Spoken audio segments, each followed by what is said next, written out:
Everyone, will be starting ahead with a new chapter. आज अपने discussion करेंगे essential commodities act 1955।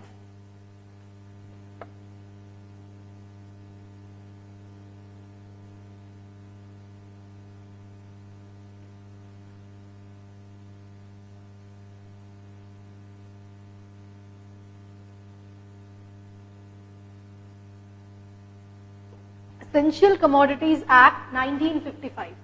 Chapter के नाम से ही पता चल रहा होगा एसेंशियल। एसेंशियल का मतलब इन लेमैन्स लैंग्वेज क्या होता है? जरूरत की, नेसेसिटी की, जिनकी आवश्यकता है। It is not luxurious in nature, it is जरूरत की चीजें होती हैं, आवश्यकता, जिनको बहुत रिक्वायरमेंट होती है। कमोडिटीज की अगर अपने बात करें, शेड्यूल में स्पेसिफिकेशन दिया गया है जिसके बारे में डिस्कशन करेंगे। फिलहाल केवल एक ब्रीफ आइडिया डिस्कस करते हैं। Forget about the chapter, we are just talking with regard की एसेंशियल कमोडिटी होती क्या है, क्या रीजन है, क्या मुद्दा है। बेसिकली देखो, मेन जनता की अगर अपने बात करें, जनता को जरूरत होती है, रिक्वायरमेंट होती है चीजों की, जो कि उनके रोजमर्रा के लाइफ में एसेंशियल नेसेसिटी होती है। अपने लोग उन कमोडिटीज की कंट्रोलिंग, प्रोडक्शन, सप्लाई और डिस्ट्रीब्यूशन के ऊपर किस तरीके से नियंत्रण रखा जाए, इसके बारे में इस चैप्टर में डिस्कशन करेंगे। होता क्या है पता है? ट्रेडर जो की है, ट्रेडर जो कि पर्टिकुलर प्रोडक्ट में डील कर रहा है, पर्टिकुलर प्रोडक्ट में डील करता है, सप्लाई में डील करता है, नेसेसिटी चीजों में, एसेंशियल कमोडिटीज में। Don't stress about essential commodity क्या है, इसके बारे में अभी अपने आएंगे। सिंपल से एग्जांपल लो, प्याज आलू एग्जांपल ले रहे हैं अभी हम। अगर आलू प्याज में डील कर रहे हो, ट्रेड कर रहे हो, तुम अगर मैन्युफैक्चरर हो, तुम अगर ट्रेडर हो, तुम इस स्थिति में हो, तुम इस पोजीशन पे हो कि तुम उस पर्टिकुलर कमोडिटी को, उसकी सप्लाई को, उसकी डिस्ट्रीब्यूशन को, उसका नियंत्रण रख सकते हो। बिल्कुल रख सकते हो। आए दिन नहीं सुना में आता है कि टमाटर के भाव बढ़ गए, प्याज के भाव बढ़ गए, ऐसा हो गया, शॉर्टेज हो गई, ये हो गया, वो हो गया। तो गवर्नमेंट ने ये सोचा कि भाई ये जो जरूरत की चीज कम से कम है, एसेंशियल कमोडिटी जो कि कम से कम है, इनकी अवेलेबिलिटी, इनकी रिक्वायरमेंट की पूर्ति की जाए लोगों में जिनको इसकी आवश्यकता है। बेसिकली रेगुलर एसेंशियल कमोडिटीज की यहाँ पे अपने बात कर रहे हैं कि ये तो नॉर्मल ही यूज होता है, रोजमर्रा हर हाउस होल्ड में देखोगे आलू, प्याज, टमाटर, these are the basic requirement. I am not talking about paneer, I am not talking about chicken, these are not essential commodities as such अगर हम बोलेंगे तो बेसिकली होता क्या है, जिन चीजों की रिक्वायरमेंट है, जिन चीजों की एसेंशियलिटी है, जिन चीजों की आवश्यकता है, उसकी सप्लाई में, उसके डिस्ट्रीब्यूशन में, उसके प्रोडक्शन में कमियां ना आए। आने वाले टाइम में अपने लोग बातचीत ये भी करेंगे कि कई बार जो होता है, जिनके पास पूरा पूरा गोडाउन है आलू प्याज का, उनके पास से भी गवर्नमेंट जो की है उन कमोडिटी को खरीदती है, ले लेती है, क्योंकि ऐसी सिचुएशन स्थित हो गई है, स्थापित हो गई है कि जब शॉर्टेज हो गई है, जब दिक्कत हो रही है, तब इमरजेंसी के सिचुएशन में या अदर सर्कमस्टेंसेस में गवर्नमेंट ऐसा भी करती है। That is a different issue जिसके बारे में बात करेंगे। फिलहाल इस कमोडिटी एक्ट को लाने के पीछे की वजह क्या है?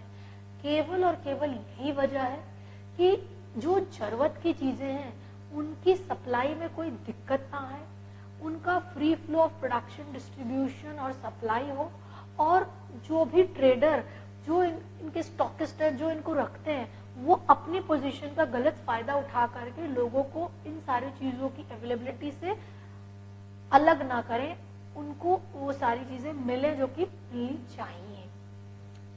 सो talking about with regard to essential commodities act, it was enacted basically to ensure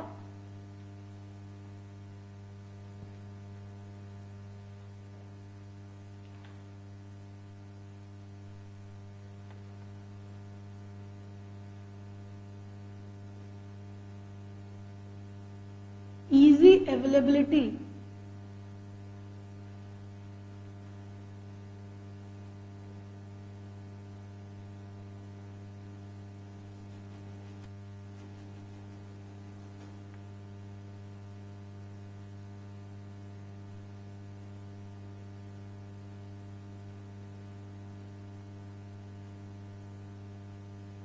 and to protect them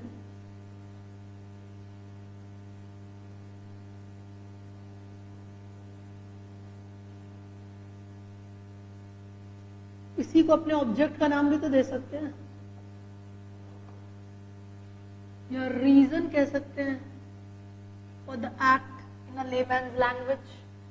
और तो और उद्देश्य या ऑब्जेक्ट क्या था या क्या है? हित में, इंटरेस्ट में, public interest.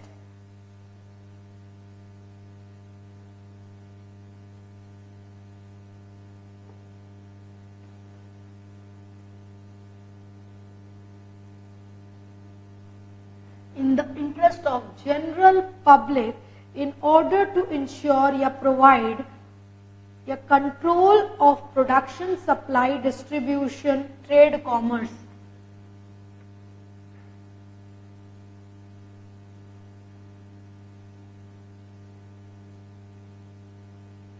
control of production, supply, distribution, trading of essential commodity। ऐसा नहीं है केवल प्रोडक्शन, सप्लाई, डिस्ट्रीब्यूशन, कई लोग इसकी खरीदा बेची में भी इन्वॉल्व होते हैं। तो उस तरीकों को किस तरीके से इंश्योर किया जाए जनहित के लिए, लोगों के लिए, ताकि free flow of production of essential commodities. Government of India ने सर्टेन रूल्स बनाए थे 1939 में इस उद्देश्य से कि कंट्रोल करे प्रोडक्शन, सप्लाई, डिस्ट्रीब्यूशन, बेसिकली ये सर्टेन कमोडिटीज का under the defence of India act के तहत, जो कि सीज हो गया इफेक्ट में सितंबर 1946 से। हाउएवर बाद में फिर फील किया गया with regard to the changes and बदलाव under the certain resolution of constituent assembly passed in 1948-49। The operation of the act was extended to different period from time to time. Further, लोगों के हित के लिए, interest के लिए, control करने के लिए production, supply, distribution of certain essential commodities, it was felt कि ऐसे एक्ट को लाया जाए जिसके तहत एसेंशियल कमोडिटीज की अवेलेबिलिटी को इंश्योर किया जा सके। ऑब्जेक्ट या उद्देश्य यही है कि जनहित के लिए, लोगों के लिए कंट्रोल किया जाए कैसे production, supply, distribution, trade, commerce को इन सर्टेन कमोडिटीज में, ताकि आप अपने पोजीशन का गलत या नाजायज फायदा नहीं उठाएं। ये एक्ट इंश्योर करता है हित में, इंटरेस्ट में कंज्यूमर के, कंज्यूमिंग पब्लिक के, बेसिकली जो इन एसेंशियल कमोडिटी को इस्तेमाल करते हैं, कंज्यूम करते हैं।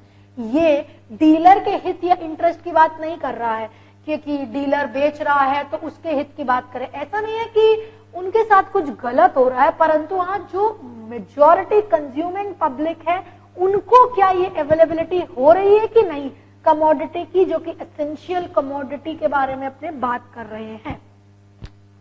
कुछ एक डेफिनेशन है, इसके बारे में डिस्कस करते हैं, जो कि आने वाले चैप्टर में हम लोगों को मददगार, बेनिफिशियल साबित होंगे। Talking about collector. कलेक्टर का मतलब क्या होता है? कलेक्टर बेसिकली उसके पास अधिकार, उसके पास पावर रहेंगे, जो कि वो इस एसेंशियल कमोडिटीज एक्ट के तहत लगाएगा, करेगा काम, और उन मुद्दों को, उन मैटर में जहां पे अगर लगेगा कि पब्लिक इंटरेस्ट का वायलेशन हो रहा है एसेंशियल कमोडिटीज में, वो उन सारे फंक्शंस को करेगा, डिस्चार्ज करेगा। कलेक्टर के डेफिनेशन में इवन इंक्लूड किया गया है एडिशनल कलेक्टर को, ठीक है, not below the rank of sub divisional officer. This is not very relevant. अब जो अपने बात कर रहे हैं एसेंशियल कमोडिटी के डेफिनेशन के बारे में, ये ज्यादा इंपॉर्टेंट है। सो आई होप आप लोगों ने ऑब्जेक्ट को नोट डाउन कर लिया है, उद्देश्य को नोट डाउन कर लिया है। Talking about with regard to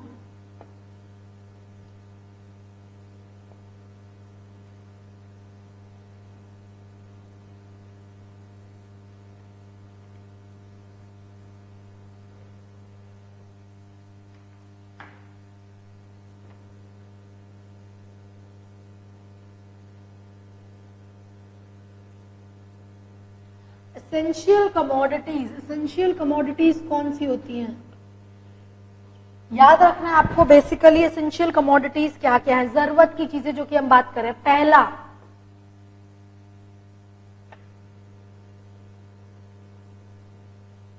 नशे वाला ड्रग नहीं, दवाई, medicine. Drugs as in medicine is essential commodity. सबको इसकी जरूरत होती है। ये कोई लग्जोरियस नहीं है कि आदमी शौक में दवाई खा रहा है। जरूरत है उसकी, उसकी प्रॉब्लम है, उसकी बीमारी है, उसकी मजबूरी है कि उसको उसे कंज्यूम करना पड़ रहा है। तो ये एसेंशियल कमोडिटी है। तो अगर आप as a trader, as a manufacturer, अगर आपके पास वो ड्रग्स है और आप उसकी शॉर्टेज क्रिएट कर रहे हो, आप उसके ऊपर कंट्रोल, नियंत्रण कर रहे हो, जिसके तहत जनरल पब्लिक को अवेलेबल नहीं हो पा रही है, उन सारे मुद्दे पे, उन सारे मैटर्स पे ये एसेंशियल कमोडिटीज की अवेलेबिलिटी को इंश्योर किया गया है कि drug is an essential commodity जिसकी अवेलेबिलिटी को देखा जाए कि वो सबको मिल रही है या एसेंशियल उपलब्ध हो रही है कि नहीं। दूसरी बात, फर्टिलाइजर, खाद,